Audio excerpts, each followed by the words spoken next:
USA is still fighting for racial equality. Other countries are joining them in the same fight against police brutality and abuse of power along the Amish, witches, and Anonymous. What the heck is happening?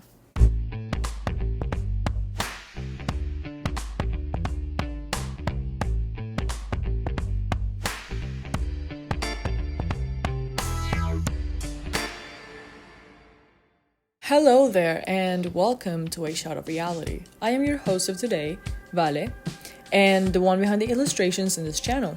Today, we're tackling an issue that has been ongoing for years and years, but thanks to social media, is starting to gain more traction and is more impactful than ever. And that is systemic racism and, well, racism in general, but especially in the US. I'd like to give a little disclaimer before I move on, and that is by no means my intention is talking over the voices of black folks out there trying to explain their struggle or fight for what I think is correct for them. It's their movement after all. I'm not Black American or African American, but I am in fact human, and it is sad to me the treatment that has been given to my fellow humans just because of the difference in their race or skin color. What I'm trying to do here is raise awareness, listen to their voices, and acknowledge what's happening, because even though I'm just a simple Colombian girl, this at the end of the day could affect me too. As Martin Luther King once said, injustice anywhere is a threat to justice everywhere. Additionally, not all of the footage that I will be using in this video is of my possession. I will give credits to the owner and the person where I found them from in the description and when I show the clip. Now without further ado, let's start the video. So, what is systemic racism? Well, it's a term deemed as a form of racism that is embedded as normal practice within society or in an organization. The most blatant example of this in the US can be the Jim Crow laws. There were numerous institutes, state and local, that essentially made racism and segregation legal, despite slavery not being legal. It didn't serve much justice to the freedom of African American folks. There are many Americans that debate if this systemic racism is still alive to this day, and whether or not this is the reason why it is considered to have such a disadvantage or a poor quality of life when you're an African American in the USA, or even around the world compared to white people.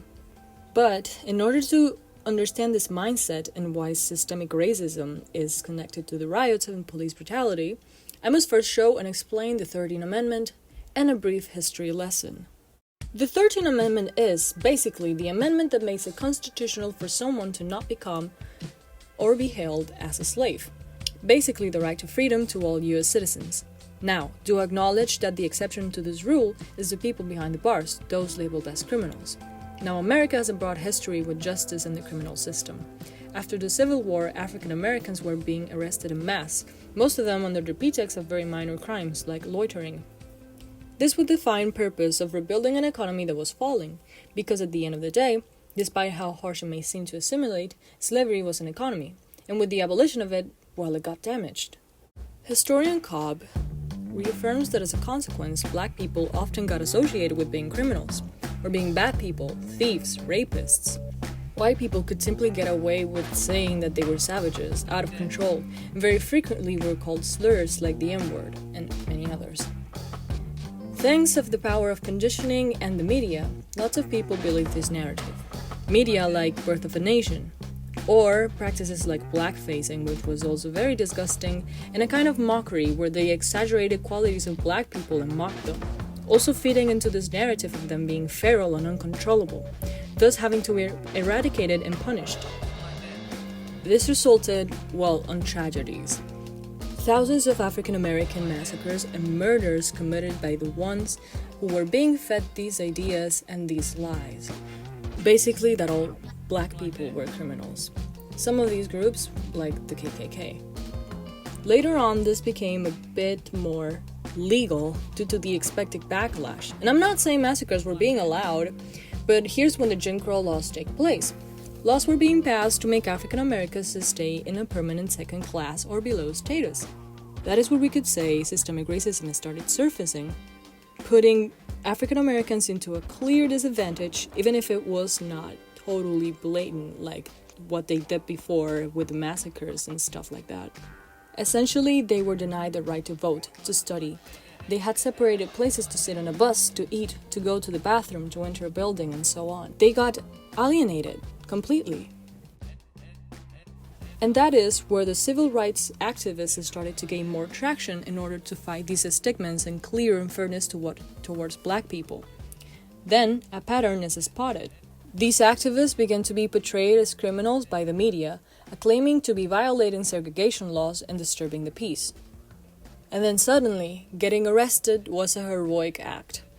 That's why, unfortunately, parallel to these protests, grand waves of crime started happening, and it became easy to pour the blame into civil rights movements under the pretext of this uprising. Later in the 70s, an era defined as mass incarceration began. America became a bit obsessed with wanting to enforce the law and create order. James Kilgore, a formerly incarcerated author, expresses that Nixon was particularly fond on talking about a war on crime, aka black political movements that were committing felonies. The Black Power, the Black Panthers, anti-war movements, women movements, and gay liberation at the time. Then, it took on as a war of drugs, the new crime. Instead of treating it as a health issue, it was treated as a crime. All of this as a strategy to appeal to the South, then again reinforcing this stigma, whether it was intentional or not. So as Nixon's advisor said, Nixon White House after that had two enemies, the anti-war left and black people. You understand what I'm saying? We knew we couldn't make it illegal to be either against the war or black. But by getting the public to associate the hippies with marijuana and blacks with heroin, and then criminalizing both heavily, we could disrupt those communities. We could arrest their leaders, raid their homes, break up their meetings, and vilify them night after night on the evening news. Did we know we were lying about the drugs?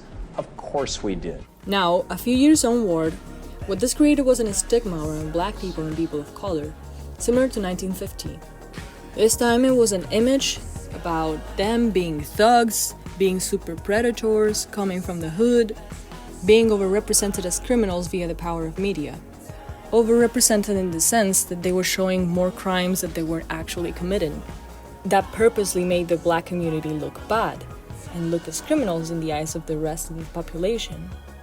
And this is very significant because this time it wasn't only in movies and other forms of entertainment like it was before. This time it was also new outlets. So it was sources that people were trusting back there at the time. This led to tragedies like the Central Park jogger case, which I plan not to get so much into, and if you're looking to know more about it, I suggest looking up When They See Us in Netflix is a really good representation of the events. But summarized down, the police was so pressured to find the one responsible for the rape of this woman that they invented a whole narrative resulting into putting 5 innocent lives in prison.